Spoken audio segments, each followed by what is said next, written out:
দিনটা ছিল Saturday. After duty আমরা চলে গেছিলাম ফুড প্ল্যান্টে। এটা অবশ্য সিটি সেন্টারেই, বাইরে কোথাও নয়। তো এসে চারিদিকটাকে ঘুরে নিলাম, কি খাবো কি খাওয়া যায়। তারপরে চলে গেলাম দার্জিলিং মোমোতে। তো সেখান থেকে দার্জিলিং মোমো অর্ডার করলাম 1 প্লেট, আর 1 প্লেট চাউমিন। তো ওটাকেই আমি আনতে গেছিলাম, ওয়েটারের কাজ করছিলাম। এখানে এরা খাবার দিয়ে যায় না, যা অর্ডার করতে হয় নিয়ে এসে খেতে হয় বসে। তো আমি সেটাকে নিয়ে ডিং ডিং করে চলে এলাম।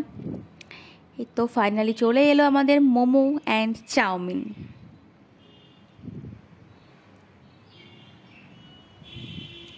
দেন ফার্স্টে মোমোটা টেস্ট করলাম। মোমো, দার্জিলিং মোমো অলওয়েজ বেস্ট, আর শিলিগুড়ি মানেই মোমো। আর চাউমিনটাও সেরা ছিল, no doubt. Chicken chow mein, chicken always favourite, সঙ্গে চাউমিন তো আরোই বেশি ফেভারিট। তো এইভাবেই উইকেন্ডটা কাটিয়েছিলাম। দেখা হচ্ছে নেক্সট কোনো ভিডিওতে। ততক্ষণে টাটা, সবাই ভালো থেকো, সুস্থ থেকো, বাই।